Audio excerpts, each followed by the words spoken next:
Those couple entries were the ones that were routing most of the traffic here to the Stark County Sheriff PSAP. And that's why when the system was rebooted by the customer, then it came back up, they were able to determine the calls were still routing to the Canton, or to the Sheriff PSAP, and were not properly rerouted because they had that piece of data that was missing. We corrected that the next day when we realized that was the problem, and that's why the reroute didn't reroute all of the traffic. It's because we had missed something in the data file. That was, think of the phone number of the old system as the thing that needed to be rerouted. When we changed the old system to the new system, that entry didn't get copied from the data record from the old system to the new system. So that was a problem on our side, and we've corrected that. Quick question. Yes. Just for me, okay. If I made a call, if I were a 911 caller at 9:26 a.m. or whatever time Yes. this failure happened, what signal did I get? Did I get a busy signal, or did someone only answer that? You got a fast, busy signal. Yeah. What period of time did that continue then for? About an hour, about 9:30 to about noon. Okay, so we had a total failure during that period of time. There was no transfer to any Right. other entity. During that period of time, some of the calls were transferred to Nimishillen, but not all of them. So during the initial phase, everything would fail, and then, some got transferred there, but the predominant numbers did not. Tim, you wanted to say something? No, it was. Trying to say something. Yeah, it was partial. For at least the first 45 to 50 minutes, we were completely down. Okay. Then we started to rebuild capacity slowly, but we were having problems with the network, figuring out what was working, what was not working. So. And then eventually, what actually got everything back online and working?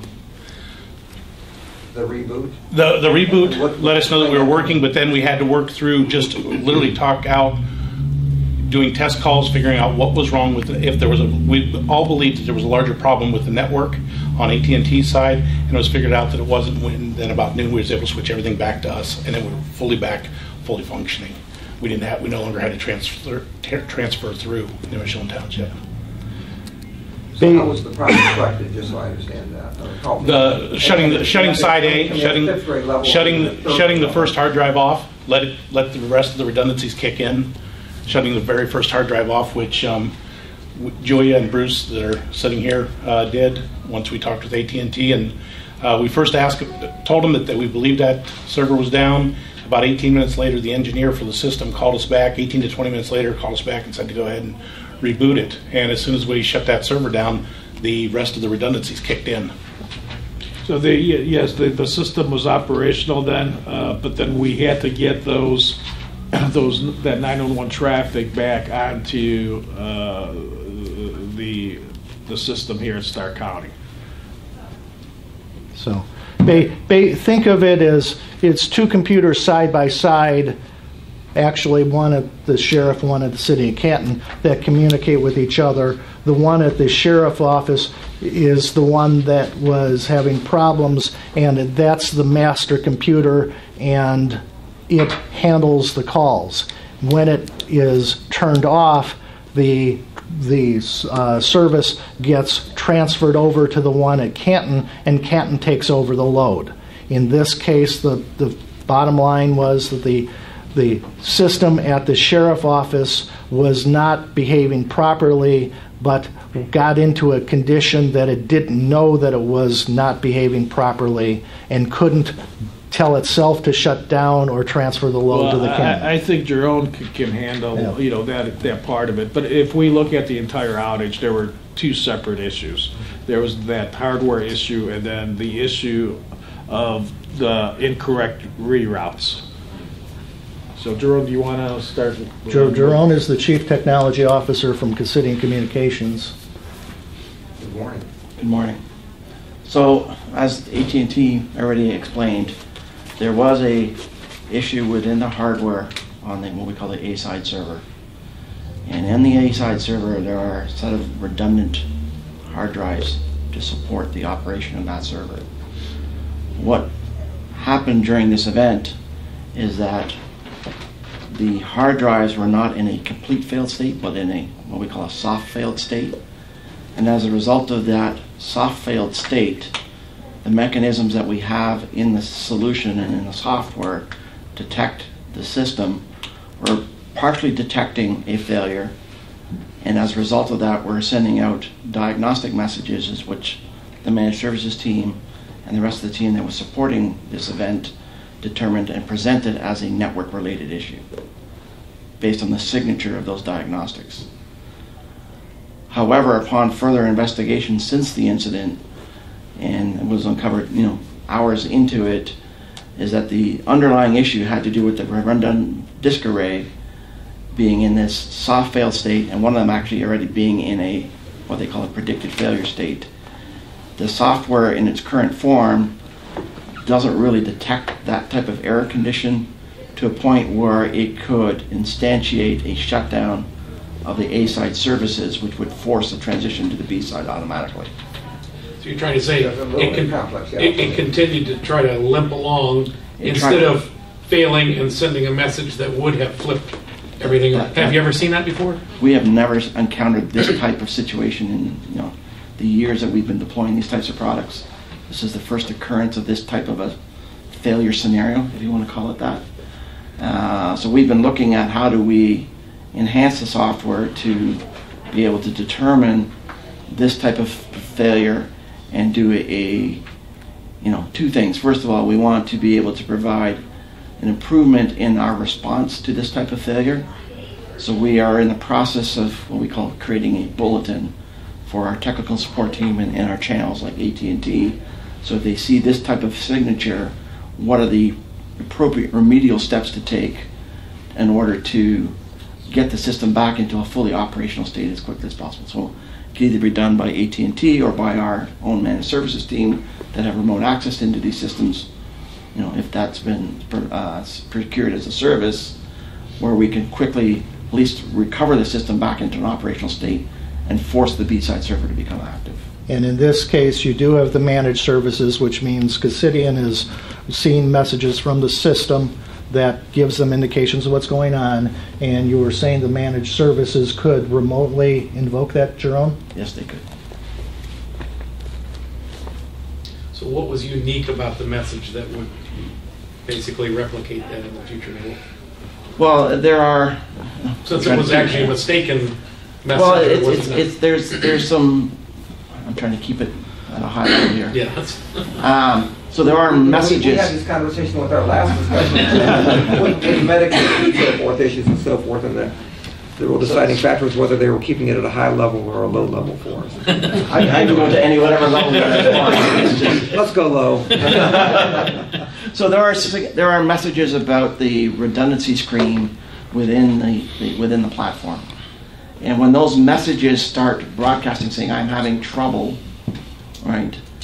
From the A side saying, you know what, I'm the master, now the B side's the master, now the A side's the master, coupled with messaging from the B side server saying, I'm having a hard time communicating with the A side server from my diagnostics point of view. Because the A side server was not a true hard failure, if it had a true hard failure, it would have been a seamless transition, you would not have even noticed. No response at all. Yeah. Right. Because there was a partial response coming back and forth, it was kind of in this state where it was trying to go, I'm up, no I'm not. I'm up, I'm not. And as a result of that, the system, because of this particular failure mechanism, was in a form where the B side really couldn't force A to say, you know what, stop, I'm taking over. It really didn't get to a complete failure. The process by which, when someone shut the server down, forced the B side to come active, and then everything was back into an operational state. So from a design point of view, we're looking at what we can do to be able to better predict, so that in this case the hard drives themselves were in a deteriorated state and they were in a failed or predicted failure state. So we will be looking to do what we can do to further determine in advance of when that's going to occur, so we don't get into this situation, coupled with a service bulletin that we will provide saying if you're seeing this type of signature, here's the steps you can do to immediately address it. Which one of the fire chiefs want to regurgitate that for me? Why? So where do we go from here? Well, in the meantime, I guess the answer is the service bulletin that Casidian will create will identify that if it recognizes this sort of behavior, they've got procedures that will be able to remotely force the A-side down, or their technical support will know that instance and give the resolution center, our resolution center information, so that the customer can, and we can do that as well. So yeah, just to reiterate, the system's being monitored 24/7 by Casidian. So in effect, when this procedure is in place, Casidian be able to rectify that problem remotely. So there wouldn't be or should be any kind of manual intervention to reset any servers or any hard drives. From a reroute perspective, we're working with your team, with Tim and his team, to sit down and look at what the best way would be to reroute calls in case something should happen, and where those calls are going to be rerouted. So we're in the process working with Tim just to make sure that we'll call it the plan is in place, and that plan will be tested, so the misroutes of calls wouldn't happen again. Well, in this case, let's separate the reroute procedure. Today, Canton, as a PSAP, will back up the Stark County Sheriff, and the normal reroute procedure in the normal system is if, let's say, for some reason the Stark County Sheriff needs to evacuate, they've got to make busy switch that will force calls to Canton at the flip of a switch. The long-term situation is, as 911 systems tend to grow and consolidate into larger and larger platforms, if this were to happen again and both sides were to fail, or you couldn't recover, force it to the B side to take that, it makes sense to have an arrangement with another 911 system that can temporarily or for a few hours be used to reroute the traffic to, so that calls can get there, they still get answered. This is, let's assume a major catastrophe, or a hazardous, some sort of a situation that both Canton and Sheriff PSAP needs to be shut down. I'm dealing with Tim, and we're going to open up the lines of communication with other 911 systems. And this is happening all across, the footprint. A backup system to yours really ought to be large enough that it will be that some of their call takers could come in and answer the calls with the other 911 system. If it's for, say, what PSAP?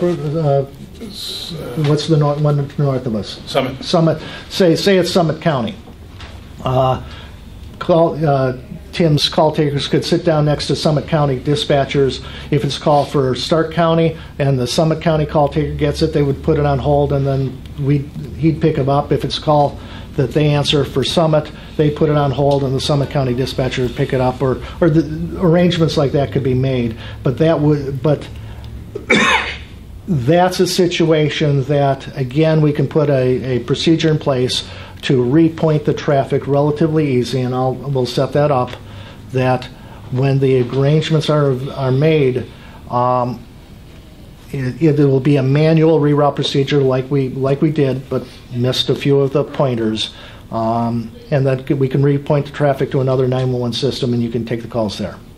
So that'd be a tertiary backup plan. Who else are we looking at then? Mainly Summit right now. We figured out that the system in Mahoning County is actually different than ours. Summit County currently has installed a system the same as ours, and they are interested in pursuing conversations for this. The Sheriff's Office, as soon as I can get Bruce, I don't know if you guys you committed to that? No. The Sheriff's Office is going to meet with the 911 coordinator from Summit County, and their IT people in their Sheriff's Office, and we'll get Canton City involved with that, just in case we would have to go that far. It's one more level. It's one more level of redundancy, one more level of planning that we can do, because it's beyond what we've ever done in the past. Our system, as it's designed, has maintained even with this outage, it's better than a 99% uptime. I realize that's not good enough. We deal with a system where 99.9% is not good enough in 911, and we've always known that. So if we can plan one more level like this, we will do that. More importantly, I've asked AT&T to look at what technology improvements are available. Right now, they have nothing designed beyond what we currently own. They don't have another solution to offer to us at the moment, but we should be able to shut our system down. This is in theory. The IT people in the room can address this better than me, but I've talked to a couple of the AT&T engineers. In theory, our system should be able to be unplugged, and we plug into another system like it. It's going to take pre-programming ahead of time, things like that, but our employees would log out, would log back into the screens, everything would function. We just replaced the engine, the backroom equipment. We unplug ours, we plug in another system. That is what we're pursuing. Right now, I'm hopeful. Andy, correct me if I'm wrong. We're hopeful with AT&T that something like this can be done, maybe with Summit County, where we don't actually have to go there. Our people would never leave their seats. We would plug into their system. They would plug into ours if they went down. So it's strictly this whole idea of going to next generation 911, switching 911 all over to computer-driven operations. It provides those types of possible solutions. They have not been engineered yet. But I'm told by all the IT people that we're talking to that, at least conceptually, this is a possibility. And we're going to find out as quickly as we can if that can actually be done. And if it is, I want to pursue that because it gives us even more levels of redundancy and backup that we've never had. So it's nice to sit here and say that we have 4 times the backup that we used to have. It still doesn't matter when your system goes down. We continue to try to make this better. But as we sit here today, and please, from everybody from City and AT&T, correct me if I'm wrong, there's nothing you have to sell us today that can make us any more redundant. I mean, outside of doing an agreement with Summit County or another county like that. Am I correct? That is correct. From a hardware perspective, you've got the state-of-the-art system, the system that's capable of the redundancy that you have today. The technology just isn't there right now. So, I mean, you do have the latest in the next generation type of system. So we have the most technically sophisticated system that is available, both hardware and software. Even after 2.5 years, yes. Mm-hmm. So, bottom line is the hardware problem caused the site to go down, Right.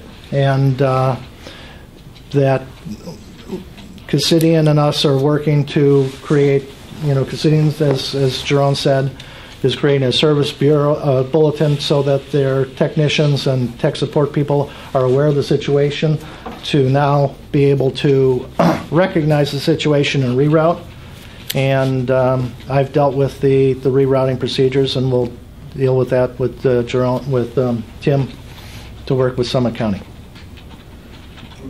Question, I'm going to open this up to questions from really anyone that's here because you can probably ask better questions than certainly I can. Chris. Just to understand the series, had the hard drive flipped from the A side to the B side properly, would we even have identified the database problem or that there was another potential landmine? Or no, I mean, what was would the silver lining of this whole thing? Yeah, by that no, happening, that was in my it? shop, and correct. No, that wouldn't have been identified for me to correct. So it was truly two unique, very Yes. unique events that Yes. stacked, but That was my team that when they moved the old system to the new, didn't properly update the records because you know how things sometimes, the paperwork always is the last thing to get done, and we looked at that and make sure that we're going to so a properly bit of a update. silver Yes. lining out Yeah. of this is we identified another landmine Yeah. that was out there and we're able to correct it through Yes. the process. We actually, I will say we actually identified several, not the way I'd ever want to learn, but we actually identified several small things. We've started a couple of them. Duplication of phones on all the workstations in that room. Some other minor fixes. The one I've told you about is our test line. That was identified by AT&T and fixed immediately, just a day or two later.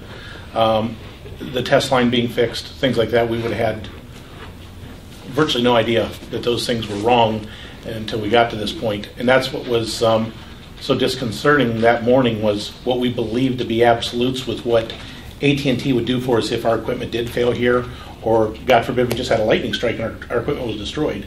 Finding out that those things didn't work and how we're going to move forward. With those being, they're fixed now, but how do we test them in the future? It's hard to test on a live system. And we're actually, I'll have to have some discussions with Brant, probably the prosecutor's office, see if it's going to be some risk management issues to discuss. Is it worth doing that kind of testing on a live system, even at 4 a.m. in the morning, when we know it's a normally low call volume? But when you purposely take the system down, you always take the chance of losing callers, somebody trying to reach 911. And that's what makes it so hard trying to do testing, to test their portion. We actually have to take the system down to get there. Simply like to simulate a UPS failure. Suddenly all the power goes down in the building. Yeah. That'd be the simplest, or an example, just the power shuts down. That'd be kind of like what you want to do, but you don't want to do that on purpose if you don't have to. Tim, given what happened here, I would recommend that you put all of your assets in your wife's name. Okay. Yeah. This may be an asset left. But with what you just said, if you were to shut it down at 4 a.m., would that be the test then, to have it flip over to Summit for that short period of time to see if it worked? Am I thinking the right? No. Even just to switch it to Canton. Even just to switch our system purposely to Canton to make sure those backups are working. We normally, on the old system, we did it about every 3 months because the system failed. A COM card locked up. Something locked up in the system. We would switch over to Canton, sometimes for a very short, just a few minutes, sometimes a couple of hours, or they would switch over to us. Was used to doing that. We put this system online. We've been up to over 2.5 years with zero downtime. So, we didn't test in the past because we had enough failures that we knew the system worked. We've had no failures on this system, and to purposely take it down is scary. I mean, there's the low-level term. It's scary because potentially that's when somebody's calling for help when you shut it off, and in that process you disconnect their call. We're talking about, is there a way to do it? Right now, AT&T doesn't have a solution for us to do that live testing without the possibility of losing callers. And would you agree with that? It's always a situation we're confident that the system shut down, the B side is going to take over and it will continue to process calls. But my job is to be paranoid, and I'm good at it. How about the notification of the various departments and the general public that it was down? Are we moving in any sort of Amber Alert direction, or? I think I've asked this before. Actually, the agreement with the iPause program was signed by Brant about 2 weeks ago, and that's what allows Amber Alerts to go out. The state is not there yet to allow us to put them out, but we did use the EAS system that morning. The sheriff's office set that off, so anybody with a weather radio, or it went out, then that transfers over into cable radio. We talked with WHBC. And we've set up a SENS group since with the County Emergency Notification System for the fire chiefs that wanted to register. We've offered it to all the fire and police chiefs and the dispatch centers so that we can make that notification quicker to them. It's all pre-built in one group and literally could be done from one of our phones. So we wouldn't even have to be at the office. So we can alert them quicker that there's a problem with the system. So that's been set up since. So those are some of the small things that we've done to try and make this make it better if this would happen again. Did you say if they wanted to register? I mean, that would not be. Did I hear you say that right? Yes. What do you mean if they want to register? If they don't want to give us their information, I can't put them in the system. Fire chief would not want to do that? Is that what you're saying to me? We've offered it to everyone. We do not have 100% participation. Yeah, they're working with us. I mean, we're getting them. I mean, we're getting. I'm sorry, we're getting that's some a in. real problem to me. That's a safety problem to me, and I would really like to know why those fire chiefs would do that. I can give you an exact list if you'd like. Maybe we should see that, because I think citizens should know whether chiefs want to be proactive in that. I mean, I don't understand why they wouldn't be. Some have, I will say in their defense, some have systems already set up through their dispatch centers, so they might not want to be redundant. But I'm not sure, if they already have a system or not. But I know not everyone is registered with us yet. The fire chiefs are the ones that ask for that. Yeah. So be careful. Yeah. The fire chiefs asked for that from us. Oh, okay. Yeah. So it is. But it is still voluntary participation. But some of the dispatch centers do their own notifications. Bill Concano, you were going to ask a question. I did have a question. I was wondering if both your A and B side failed or went down and you transferred your calls to Summit County. Can the dispatchers here in Stark County get on their laptop and log into Stark County and get their calls from here?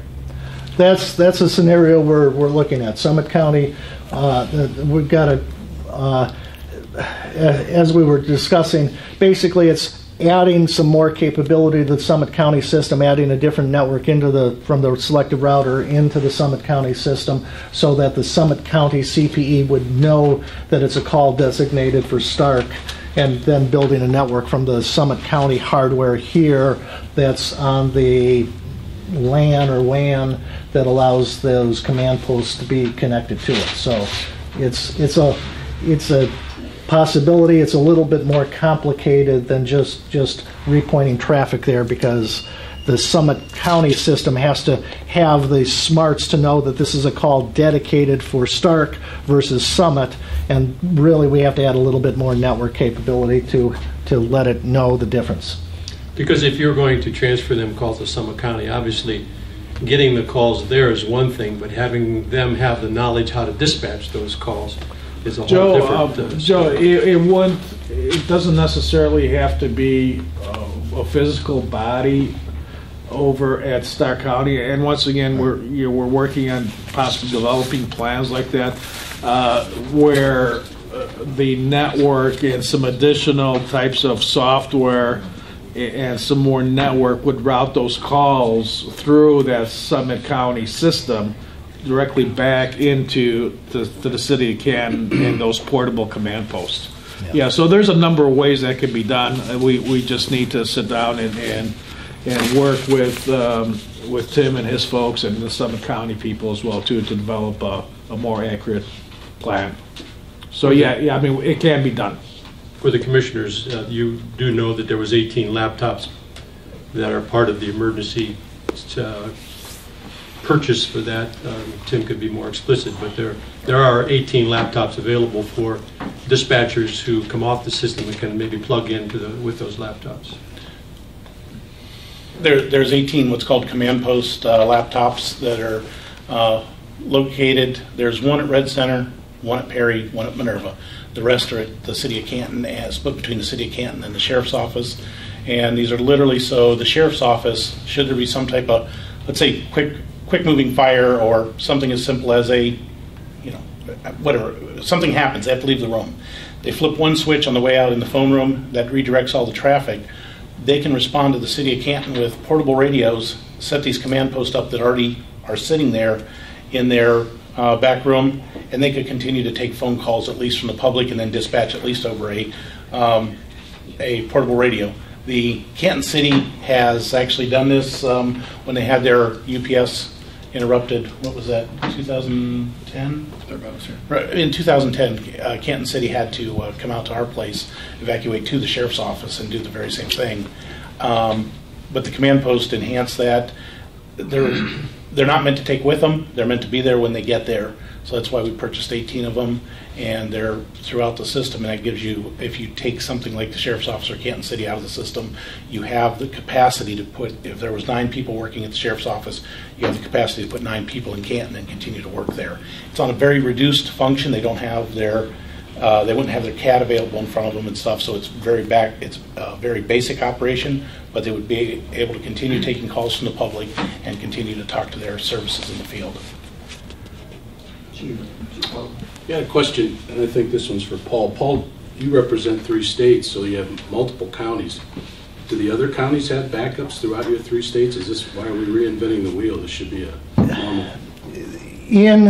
I'm from Illinois, so I tend to have an Illinois focus. In Illinois, the Public Utility Commission rules are that you'll have a 24/7 backup system, and generally it's between 911 systems or between different PSAPs in a county system.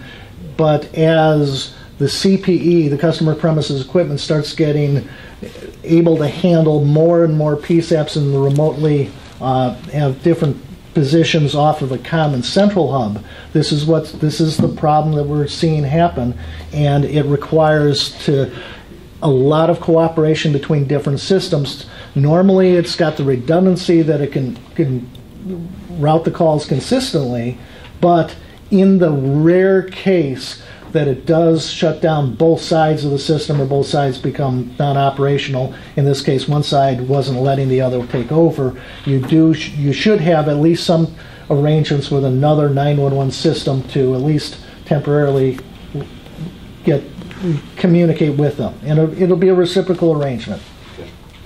And the other is just a statement, I think, from all public safety in the county. I can state that we are very fortunate that this happened on a Sunday morning and not a Friday. Yeah. Saturday evening, especially, some of us was large retail and commercial. Yeah, you've addressed 911. Does those 10-digit lines also go up to those when that goes down? Because the 10-digit North Keaton, yes. North Keaton. So I just want to know for these other communities like the Red Center and stuff who go through the county, will those 10-digit lines go up to Summit County also when you do this backup? So if the system was down and the 10-digit lines that are at the sheriff office also fail because in the case where they would run through that equipment that failed, the 911 Resolution Center through our switching technologies can have our technicians remotely dial into the central offices that give dial tone to those 10-digit lines and invoke a manual reroute or a call forwarding on that. But is that going to be part of the plan to reroute all of those 10-digit lines that goes into the Sheriff's Center? So yes, if necessary, our company can, from the telephone switch, force the call basically call forward. So you call forward to your home line, to your cell phone, and they can do that remotely as well. The 911 is the first priority to do, but then if you're going to be out if you know what number to forward those 10-digit numbers to, they can do that. We have a lot of discussion on 10-digit numbers. Well, if we want to use them, yeah. They're used on North Canton. 75% of our calls come in through 5911. They don't go through 911. Right. So, I mean, it doesn't affect me because North Canton doesn't go through, but these other communities who still do. Right. When they plug in their backup phones, they're working directly off their local phone switch. So it's like taking them off the 911 system. So when it went down, as soon as, like Red Center, as soon as they plugged in their backup phones, they were up and operational. We just didn't know it, that they were up that quick. When we had made our last test calls, they were still down. As soon as they had their backup phones plugged in, they were up and operational on all their 10-digit lines. And as long as you've got dial tone on them, you could actually, the 7.2 pound and 7.3 pound, the code to call forwarding, manual call forwarding from your instrument. If you know you're going to evacuate, or let's say it's the day you do the annual cleaning of the PSAP, you would manually call forward those lines to another location as well, and you could plan ahead for that too.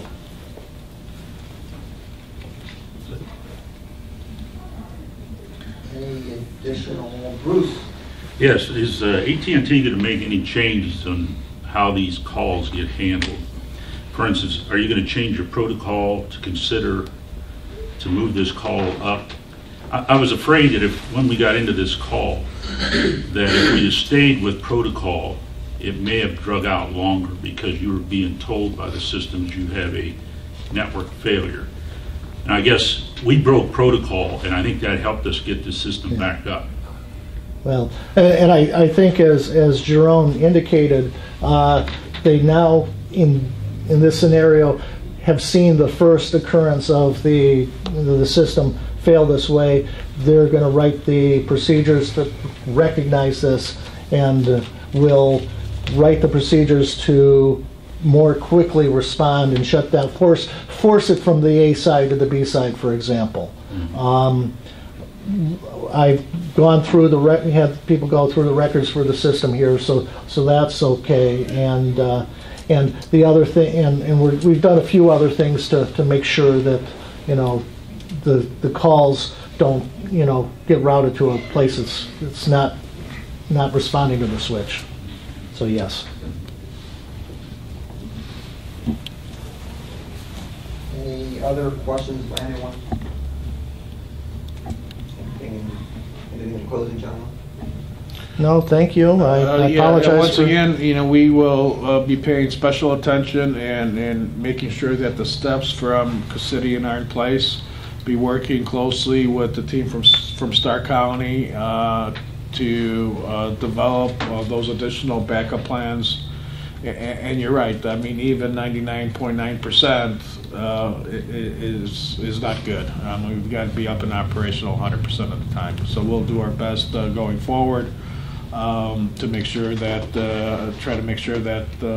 we're not sitting here in the future.